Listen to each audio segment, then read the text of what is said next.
and welcome. You're watching Head to Head. I'm Antonina Antosha with UATV. One of the prerequisites when reforming higher education in Ukraine is ensuring the ability to develop leadership skills in students. This in turn improves the efficiency of the educational process in universities.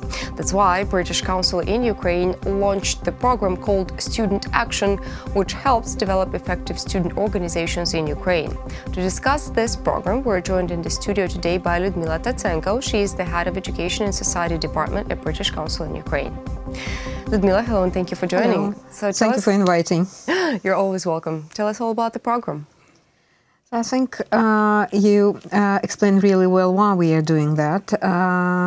Well, we always say that a stronger, more democratic and more economically sustainable Ukraine is important for UK's and Europe's security and long-term prosperity. So, and we understand, and we always knew that supporting the reform of education system is essential for a country's democratic transformation. So we always knew it's important to work with young students. British Council supports the reform of education and reform of higher education, and the new law on education, which I remember discussing with you in this exactly this studio, gave students new rights and possibilities. And what we would like is to support them in their development, and by supporting this also show what experience UK has and what expertise UK can share in the way students contribute to quality, the way students work in their self-governing bodies. So the participants of this program, of the Students Action Program from Ukraine, how will they benefit from participating in the program? What knowledge will they gain, and which projects will they participate in? Well, it's not a one-off program, and it's not even a one-day program. So we thought that students could benefit from a more serious program. So actually, how we selected participants was also interesting, because that was an open call. I also wanted to ask that. What requirements did the participants have to meet in order to be chosen to be a part of the program? Actually, we asked them to submit an essay, not a very long one, but 2 pages of A4, telling about the initiative they would like to implement in their university, and we received around 200 applications. Out of these 200, we selected 60 students. It doesn't mean that 60 universities are represented, because we have individual participants from universities. We also have a group of 2 or a group of 3, depending. Delegated by the university. Delegated, or they submitted one project and said we would like to implement it as a group. Okay. So actually, we have 60 participants on this program. We have 23 universities represented on this program.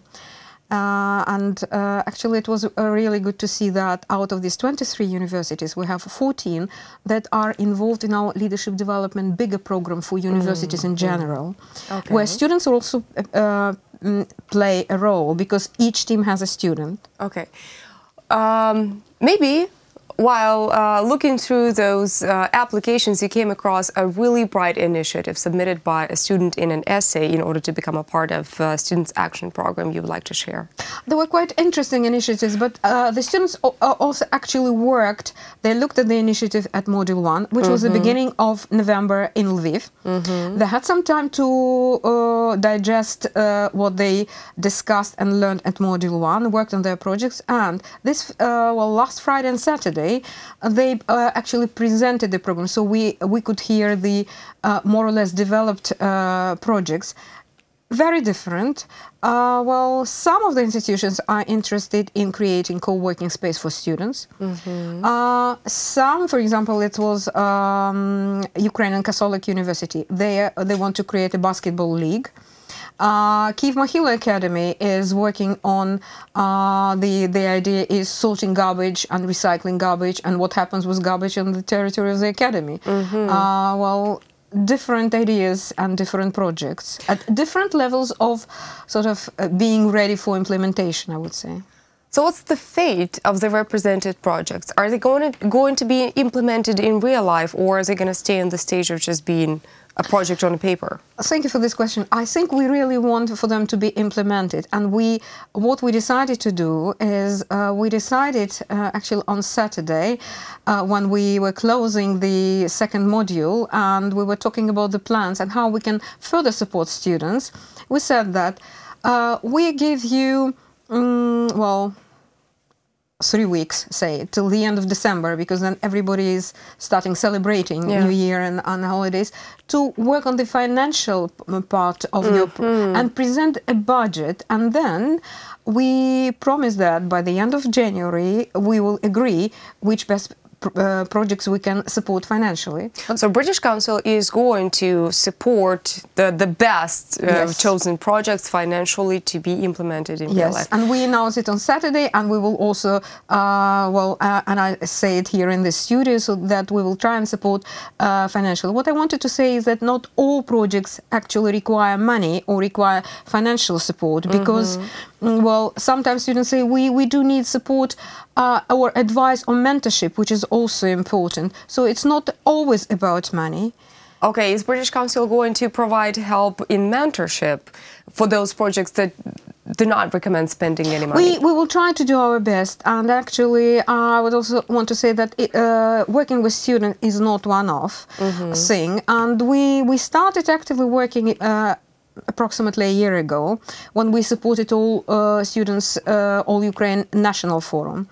We were part of the forum, All Ukraine Student Forum, this October, which had around 200 participants. So we delivered this training program. So we try to look at new ways of how we can work with students and what we can offer. And actually, I would also like to say that at October forum, part of the forum, because it was a few days event, was a simulation game which was called Last Student. This is what we supported, and what was really popular. That was like solving real issues.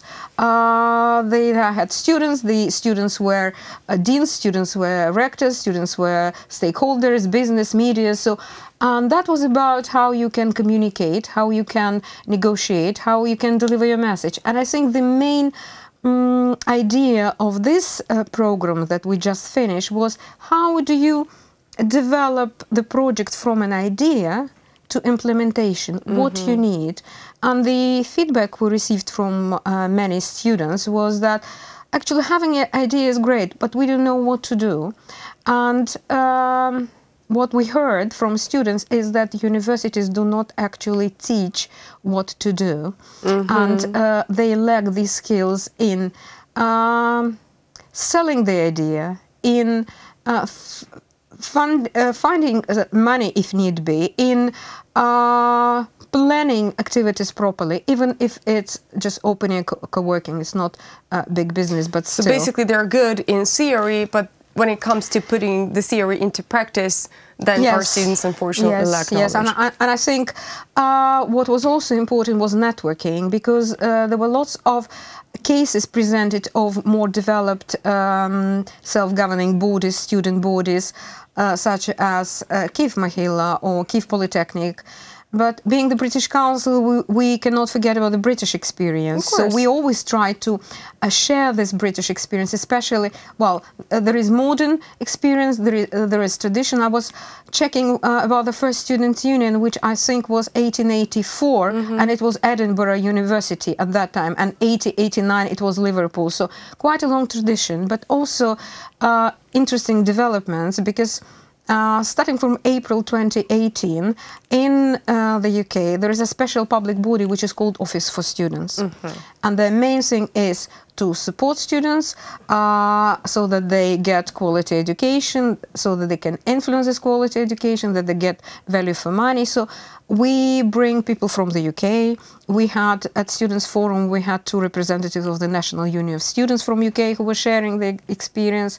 We had people who used to be at National Union of Students, but now are in leading positions. So I think it's a combination of UK experience, but also best cases in Ukraine.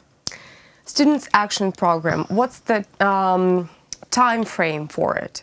So is the program going to be over once the best projects presented are going to be implemented in live, or do you plan to continue cooperating with the students? I think what I can say, we are now in the planning stage of our next year program, but I can definitely say that student action and work with students will remain on the program, and it will be part of our portfolio. So we might think of delivering another program, because we understand that having 60 students on the program when we have 289 universities and more than, and I guess it's 1.1 million students in Ukraine, and probably not all of them are leaders, but many more could probably benefit from what we can offer on the program. In future, are you going to implement any new programs? Definitely. Well, we are thinking of, I mentioned leadership development program. It is coming to an end. During 3 years, we worked with 40 universities.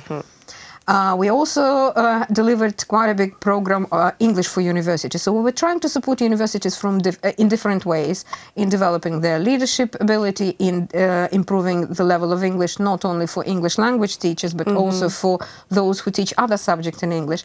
What we are thinking now, and we are doing it together with our partners and the main stakeholders, we are in constant dialogue with the Ministry, with the Institute of Higher Education. So we want to support the areas where UK expertise is more relevant and where it is really needed. So we identify the area, and the area is teaching and learning excellence in the universities. And actually, it all sits under one big umbrella of quality. So what makes our education a quality one? So, and teaching and learning excellence is definitely one of the priorities. It is one of the priorities that has been outlined by the minister. I think it was last week when there was Bologna conference, and there were discussions at Taras Shevchenko University for wider educationalist community. Where is Ukraine in terms of implementing Bologna process, and what are things that still need to be done? And that was also outlined as one of the areas, and we would be happy to support it in our new program. Looks like British Council is really active in Ukraine and is really supportive of Ukrainian students. Thank you so much for coming and telling us all. Thank you. That was Head of Education and Society Department at British Council in Ukraine, Lyudmila Tatsenko. Thank you for watching. Stay tuned with UATV for more.